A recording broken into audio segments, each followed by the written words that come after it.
My name is Rachel Keene, and the worst phone call of my life came 6 minutes after I landed at O'Hare, still wearing the scrubs I'd worked a double shift in before flying home for my mother's funeral. It was my stepsister, Vanessa.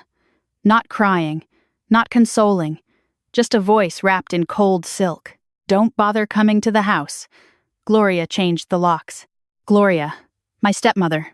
The woman my father married 11 months after my mother's first diagnosis, and who somehow managed to be holding his hand at the hospice when I was 2,700 miles away, pulling a 72-hour rotation in the trauma ward of a Denver hospital because someone had to pay for the medical bills Gloria kept insisting weren't her responsibility. I stood in the terminal, duffel bag between my feet, passengers flowing around me like water around a stone, and I felt something I hadn't felt since residency nearly broke me. The specific, airless vertigo of having no plan. My father died on a Tuesday. Pneumonia, they said. Complications from a weakened immune system. Years of quiet deterioration that Gloria attributed to stress and I attributed to neglect. We'd argued about it exactly once, over the phone, 3 months before the end. He'd said, "Rachel, she takes care of me." And I'd said, "Dad, she takes care of herself near you." That's not the same thing. He went quiet. That particular silence he used when he knew I was right but loved the wrong person too much to admit it. Now he was gone, and I was standing in an airport with $1,100 in my checking account, a carry-on full of dirty scrubs, and a stepsister telling me I wasn't welcome in the house I grew up in. The taxi dropped me off at 19 Alderman Lane just after 9 at night. October in suburban Illinois. Leaves wet against pavement, the smell of someone's fireplace mixing with cold air. The house looked the same and completely different. Same brick colonial.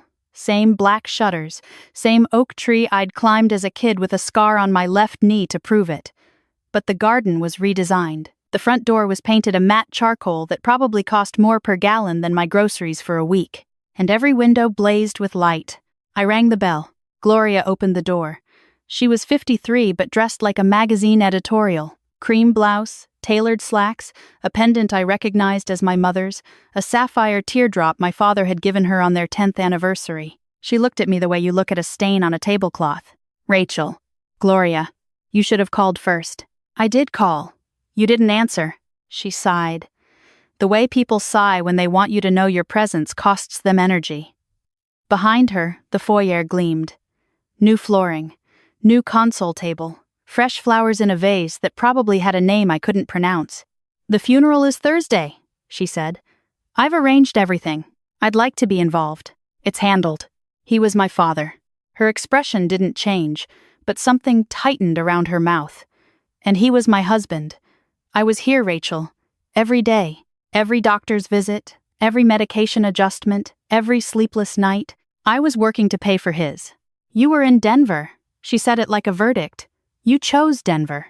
"I chose a residency that let me send money home." "Money," she almost smiled. "You think that's what he needed?" I felt the heat rise in my chest. "Can I come inside?" A pause so deliberate it had its own architecture. "Tonight isn't ideal. Vanessa has guests." "Guests?" "Dad just died." "Life continues, Rachel. People still eat, still have obligations." She tilted her head. "There's a Hampton Inn on Route 41, very clean." I stared at her. The woman wearing my dead mother's necklace, standing in my dead father's house, suggesting I sleep at a highway hotel the week of his funeral. "I grew up here. And you left. To become a doctor. To become absent."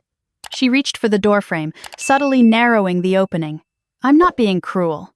I'm being honest. You disappeared for 6 years. You missed holidays, birthdays. You weren't here when it mattered.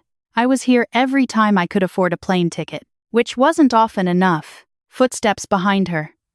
Vanessa appeared, glass of red wine in hand. 28. Blonde, effortlessly photogenic in the way that required enormous effort. She looked at me with the specific sympathy reserved for things that are slightly embarrassing. "Oh, hey, Rach. Hey. Sorry about your dad." "My dad. Not our dad. Not even Thomas. Just your dad." As if grief were a personal belonging she didn't want to borrow. Gloria stepped back. "We'll see you Thursday. The service is at 11. "Where am I supposed to?" "You're resourceful. You always have been." Then she closed the door.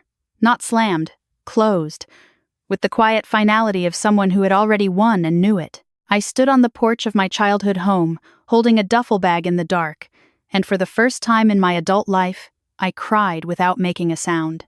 Because crying loudly is a request. Crying silently is a conclusion. The will was read the following week.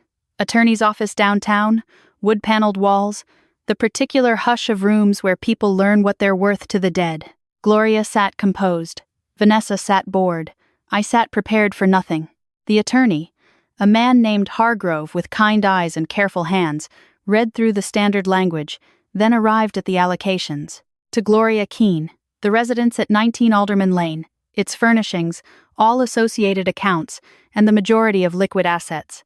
To Vanessa Lucchini, the investment portfolio, a trust fund, and a late model vehicle. To Rachel Keene, the property at 4512 County Road 7, known as Keene and Family Printing, and its contents. Gloria's expression didn't move. Vanessa scrolled her phone under the table. I felt the room tilt sideways. Keene and Family Printing. My father's old print shop. The one he'd closed 8 years ago when digital killed the business. The building had been sitting empty on a county road surrounded by soybean fields, slowly decaying into irrelevance. He left me a dead print shop. I looked at Hargrove. He looked back with something I didn't immediately recognize. Not pity, patience. Gloria spoke first. Well, that seems fair, considering the circumstances. Fair. The woman who'd known my father for 7 years walked away with the house, the money, and the life. I, his only biological child, received a building nobody wanted on a road nobody used. Are there any contestable provisions? I asked. Hargrove adjusted his glasses. The will was properly executed. However, all parties are entitled to review the full estate documentation. I'll have copies prepared. Gloria stood, smoothed her blouse.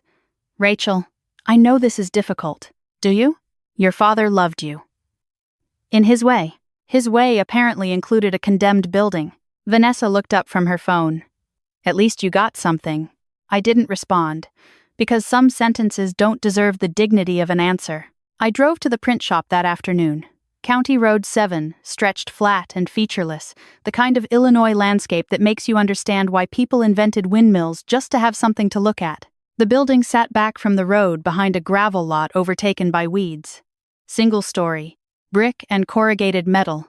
A faded sign reading Keene and Family in letters that had once been blue. Inside, it smelled like old ink and paper dust and years of nothing. Industrial presses stood frozen mid-function, dinosaurs preserved in their own obsolescence. Shelving units sagged under boxes of outdated supplies. The office in the back still had my father's desk, his chair, a calendar turned to March 2018. I sat in his chair. The leather cracked under my weight. This is what you left me, Dad. This is what you thought I was worth. Except, my father was not a careless man. He was an engineer by training, a printer by trade, and a planner by compulsion. He organized his sock drawer by color. He kept receipts from 1,987. He once spent an entire weekend calibrating a paper cutter because it was off by 1/16 of an inch, and he said that precision is respect for the material. A man like that does not leave a building to his daughter as an afterthought. I started looking, not frantically, methodically, the way he taught me. Shelf by shelf, drawer by drawer, file by file. Most of it was exactly what it appeared to be. Old invoices, supplier contacts, equipment manuals. Then I found the room. Behind the press floor, past the storage area, there was a door I'd always assumed was a utility closet. It was locked, not with the building's standard hardware. A newer deadbolt, barely weathered. The key was in my father's desk. 3rd drawer, left side, taped beneath a false panel that any normal person would never think to check. But I knew my father's hands. I knew where he hid things. Christmas presents, report cards he was proud of, the letter my mother wrote him before her first surgery. The key fit. The room was small, maybe 10 by 12. Climate-controlled, I noticed immediately. A standalone dehumidifier hummed in the corner, connected to a dedicated electrical line. The walls were lined with filing cabinets, labeled, dated, organized with the obsessive precision that was my father's love language. In the center, a table. On the table, a metal lockbox. On the lockbox, a label in his handwriting. Rachel, when you're ready. I wasn't ready. I opened it anyway. A letter, Rachel. If you're reading this, then you did what I expected. You didn't walk away from something just because it looked worthless. That's the difference I could never explain to anyone else. My hands shook. I made mistakes. Gloria was the biggest one, and I recognized it too late to undo without destroying everything. By the time I understood what she was, my health was failing and my options were limited. So I did what I could. I built a second set of books. I stopped breathing. Everything Gloria knows about is in the will she expects. Everything she doesn't know about is in this room. I couldn't protect you publicly without alerting her, so I protected you quietly. The filing cabinets contained 7 years of meticulous documentation. Financial records showing Gloria had systematically redirected household funds into accounts bearing only her name. Insurance policies altered without my father's knowledge, discovered and documented after the fact. Property assessments she had commissioned privately, attempting to establish sole ownership claims on assets purchased during the marriage. Communication records, emails she'd sent to his physicians requesting medication changes without his consent. A pattern so methodical it would have been invisible to anyone not specifically looking for it. At the bottom of the lockbox, beneath the letter, a second folder, thicker, labeled Trust R. Keene. I opened it and sat very still for a long time. My father had, over the course of 5 years, created a separate trust, funded carefully, in amounts small enough to avoid detection. Not millions, but enough. Enough to hire attorneys, enough to challenge the will. Enough to survive whatever came next. He hadn't left me a dead print shop. He'd left me an arsenal disguised as a ruin. I didn't confront Gloria immediately. Impulse is the enemy of strategy. Any first-year resident learns that the worst decisions happen when adrenaline overrides assessment. I found an attorney. Not Hargrove, who was tied to the estate, and therefore potentially compromised. A woman named Diane Okoye, whose office was in a plain building near the courthouse, and whose reputation was built on probate disputes that other lawyers considered unwinnable. I spread the documents across her conference table. She read for 45 minutes without speaking. Then she removed her reading glasses and looked at me. Your father was remarkably thorough. He was an engineer. He was preparing for war. She explained what we had. Evidence of financial manipulation during a period of diminished capacity. Documented patterns of isolation. My father's own notes recording instances where Gloria restricted his access to family, friends, and me specifically. Medical records suggesting medication decisions made without informed consent. This doesn't just challenge the will, Diane said. This challenges the entire legal premise under which Gloria operated as spouse and decision-maker. What do we need? Time, discretion, and your patience. I had all three. For 2 months, I lived at the print shop. I set up a cot in the office. I bought a hot plate. I showered at the YMCA in town. Not because I had to. The trust funds were accessible. But because visible struggle has a purpose in small towns. People notice. People talk. And talk, properly directed, becomes testimony. The town remembered me. Rachel Keene, Thomas's daughter. The one who went to medical school. The one who became a doctor out west. They brought me casseroles and unsolicited advice and stories about my father that made me realize how many people he had quietly helped over the years. A woman named Marta, who ran the hardware store, said he'd paid her property taxes anonymously for 3 years after her husband died. A mechanic named Dale said my father had co-signed his business loan and never mentioned it again. These people did not like Gloria. They were too polite to say it directly, but politeness in the Midwest is its own dialect. She's very particular, they'd say. She keeps to herself. Translation: she treated this town like something stuck to her shoe. I also started repairing the print shop. Not for business, for standing. I replaced broken windows, fixed the plumbing, swept floors that hadn't been touched in years. A local electrician rewired the main panel in exchange for help with his daughter's college application essay. The building began to breathe again. Gloria came once during this period, parked her Audi at the edge of the gravel lot, stepped out in heels that sank immediately into soft ground. She looked at the building, then at me standing in the doorway with paint on my hands. This is what you're doing with your medical degree? Fixing a building. You could sell it, move on. I could. This place isn't worth your time, Rachel. Dad thought differently. Her expression shifted. Just slightly. The tiniest fracture in composure. Your father was sentimental. It clouded his judgment. His judgment was the clearest thing about him. She studied me, searching for something, finding nothing she could use. I hope this isn't some misguided grief project. It's a roof over my head. I offered you resources. You offered me a hotel. She turned back toward her car, paused. You know, holding on to the past doesn't change it. No, I said, but understanding it does. She left faster than she arrived. 3 months in, Diane called with a court date. Probate challenge, full review. Gloria would be required to produce financial records, account histories, and communication logs covering the duration of the marriage. We also, through a trust-authorized legal mechanism I barely understood until Diane explained it twice, filed a lien against 19 Alderman Lane. Not foreclosure. Preservation. A legal hold preventing sale or transfer of the property until the estate dispute was resolved. Gloria's attorney called Diane within 72 hours.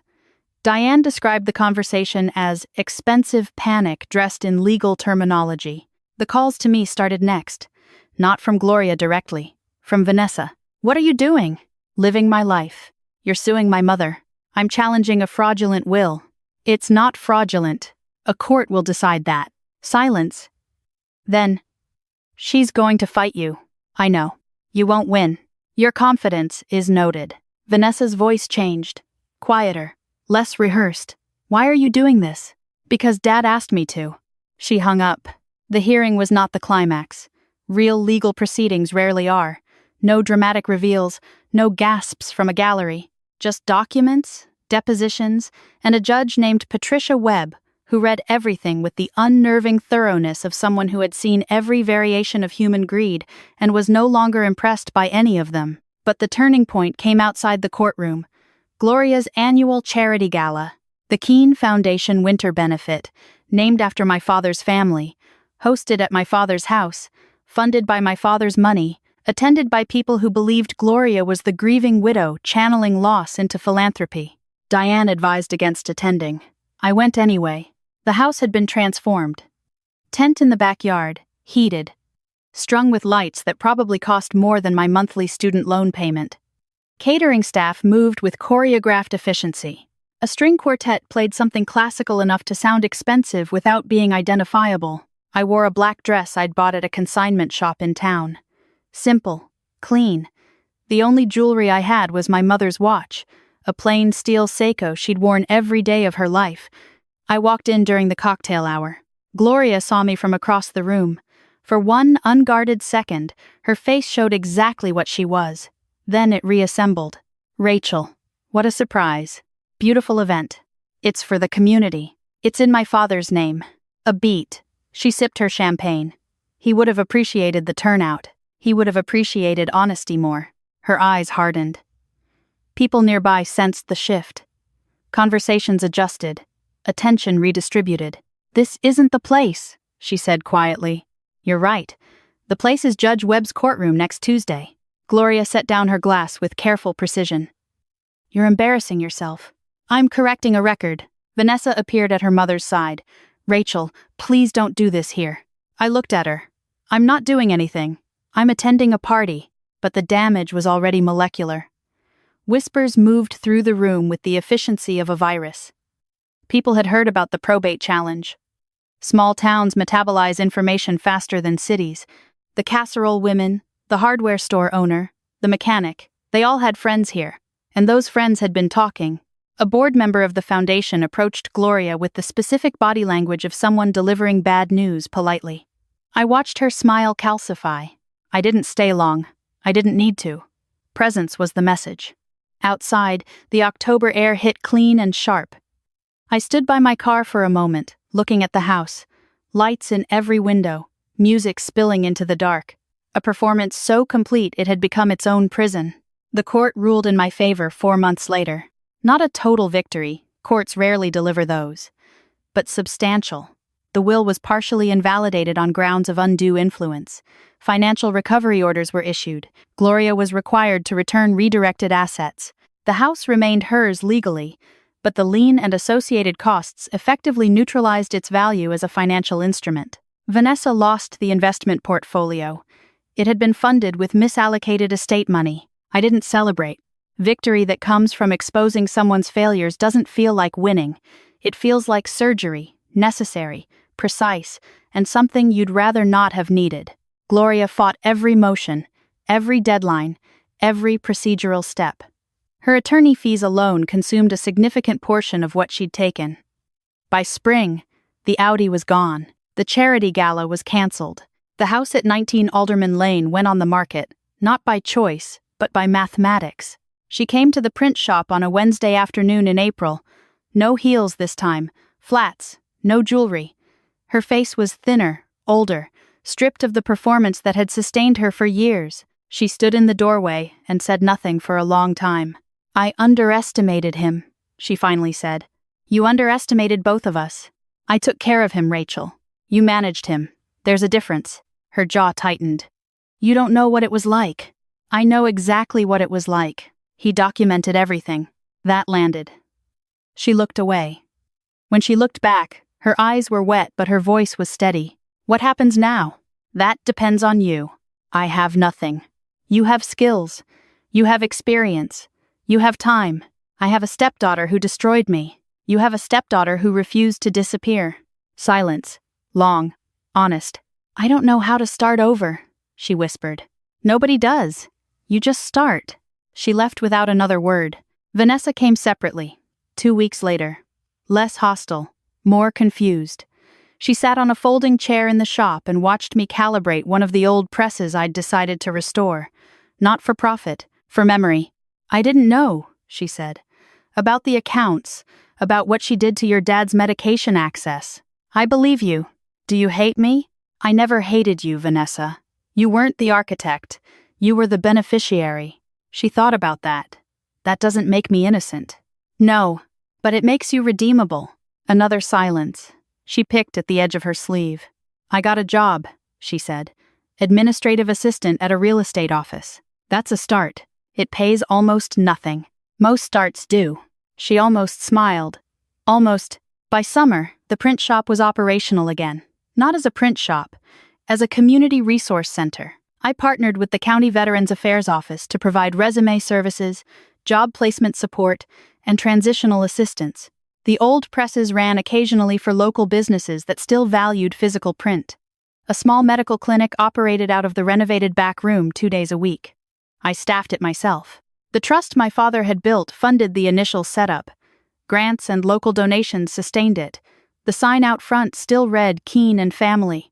I just changed what family meant. One evening in late July, I sat on the loading dock watching the sun drop behind the soybean fields. The sky turned the color of copper, then amber, then something without a name. Vanessa pulled up in a used Honda.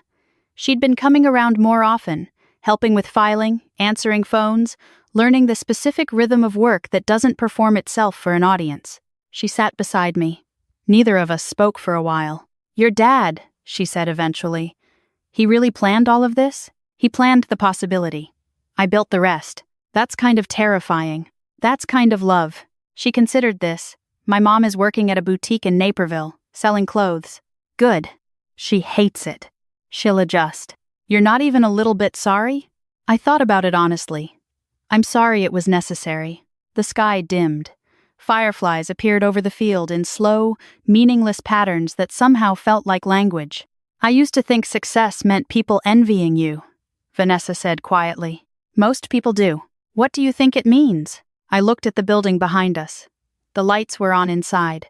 Someone had left the radio playing. Through the open door, I could see the desk where my father had sat for 30 years, building something so ordinary that no one thought to look beneath it. "I think success is being the person someone trusts with the truth." She didn't answer. She didn't need to. "My father left me a print shop. Everyone said it was a punishment. It was a map. And the destination was never revenge. It was becoming the kind of person who didn't need it. If this story stayed with you, if it reminded you of something unresolved, something unfair, something still waiting beneath the surface, take a moment. Sit with it. And if you'd like to hear more stories about the quiet kinds of strength that don't announce themselves, subscribe to Silent Bearing, because sometimes the most important thing you build is the life no one expected you to survive.